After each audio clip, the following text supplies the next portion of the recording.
சஞ்சய் சிவா கிட்ட உண்மையான அக்யூஸ்டை பிடிச்சதால உங்களை இந்த கேஸ்லேருந்து நான் ஃபுல்லாக ரிலீவ் பண்ணுறேன்னு சொல்கிறாங்க. இதை கேட்டு எல்லாருமே ரொம்ப சந்தோஷப்படுறாங்க.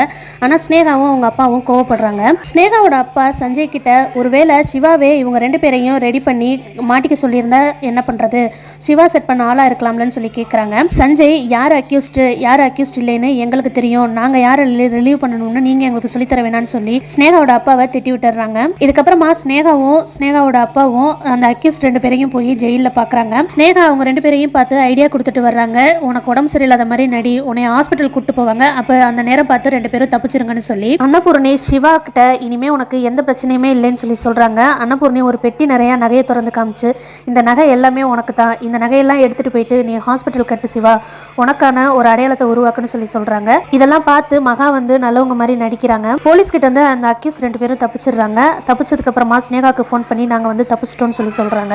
இதுக்கப்புறமா சிவா, ஆறுமுகம், அன்னபூரணி, சிந்து, பைரவி எல்லாரும் வந்துட்டு கோவிலுக்கு பொங்கலுக்கு சாமி கும்பிட்றதுக்காக போயிருக்காங்க. இதோட எபிசோட் முடிச்சிருக்காங்க.